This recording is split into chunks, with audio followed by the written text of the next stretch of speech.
Maulan na morning sa ating lahat. It's Wednesday. Ang ulan. Ang ulan-ulan niya. So, for today, pagluluto tayo ng grilled liempo.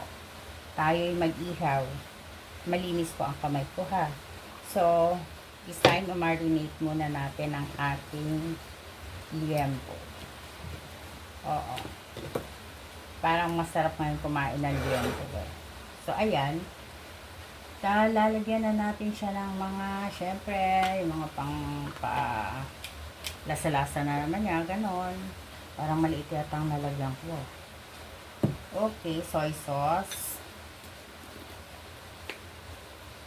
Bechin.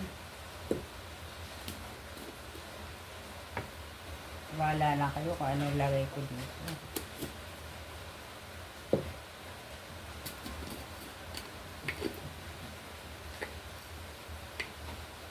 Pepper. Lagyan natin ng calamansi, and kulang calamansi ko kaya lemon na lang. May lemon ako sa ref. So yun na lang pandagdag natin. Kasi hindi ako nakabili ng calamansi. Iilan lang siya.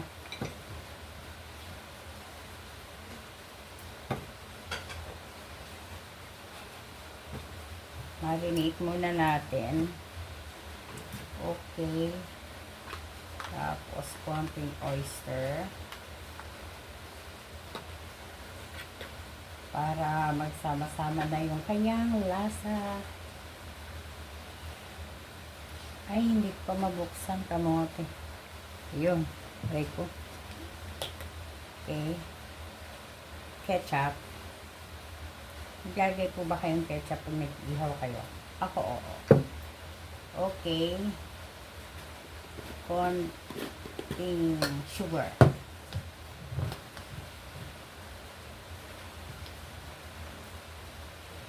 Konti ba yun? Ang dami nun lang. Sugar and pata lang ng konting salt.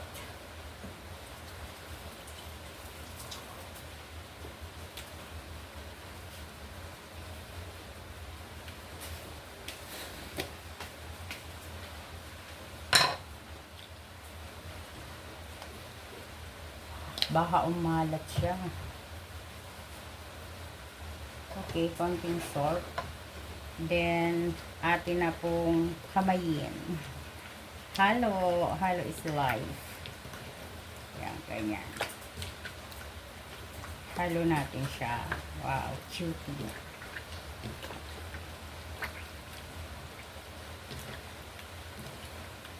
Tapos magluluto naman ako ng as usual. Siyempre kailangan may gulay. Pag may ganito, may gulay. So wala naman ako ibang alam na pang partner ba. Pakbet. Pakbet na lang siya. Ganon. Para lulutuin natin pinakain. So baka mamaya hindi naman kainin ko ano-anong lutuin ko dyan. Ayan. So ayan. Marinated natin. Ito. Mga 30 minutes, 1 hour, marinate natin siya. Para kumapit-kapit naman ang kanyang lasa. So, tingin nyo okay na siya.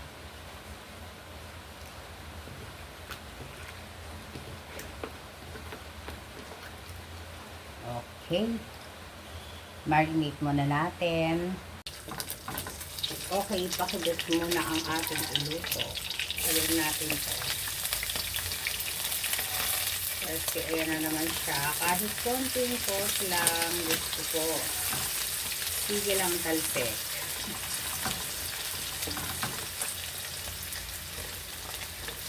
Nahin natin ang pakbet.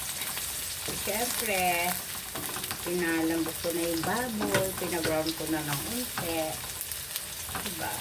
Para madali na lang. Okay. Ganyan. Then,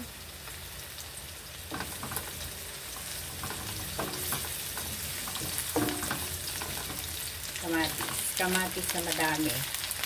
Diba? Pero pag marami. Yan.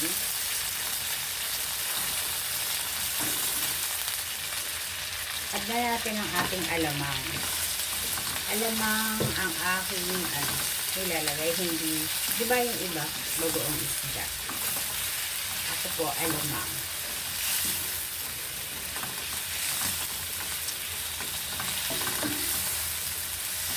Para medyo maluto yung alamang, para hindi malansa. And naglalagay ako ng konting ginger para sa pakbet. Konti lang naman, hindi naman marami. Diba? Para mabawasan ang lansa ng alamang.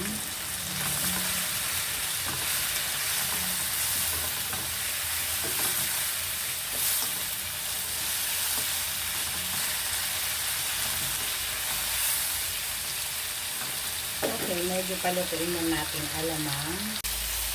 Ayan, medyo okay na. Lagay natin ang ating kamote. Unahin natin, medyo matigas yan. Ayan, kamote. Ilalagyan ko siguro ng konting tubig. Para hindi siya matutong. Mukhang wala siyang water. Ayan.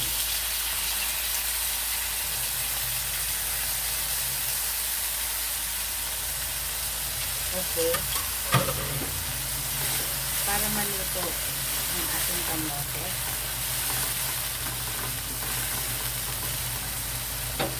Yan.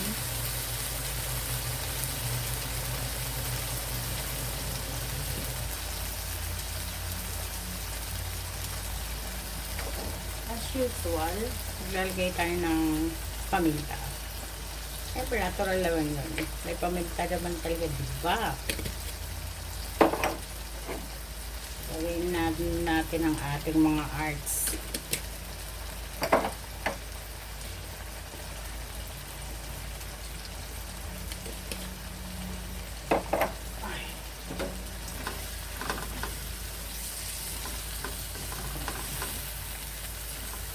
As usual, magdadala naman tayo ng ulam sa kabila. Inuubot sinisipon si kid vlogger. Hindi siya nakapasok kahapon. So, dadala na lang natin sila ng ulam ulit.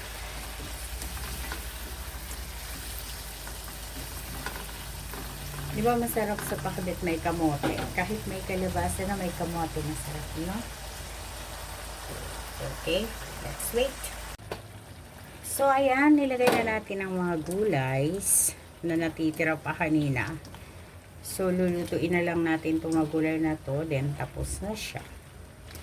So, yung pag-grilled siguro, ibang video na lang. Parang haba ng ating pagkaka-video ngayon. So, okay na yan. Pagkatapos, maluto to, mag-grill tayo. Okay, thank you.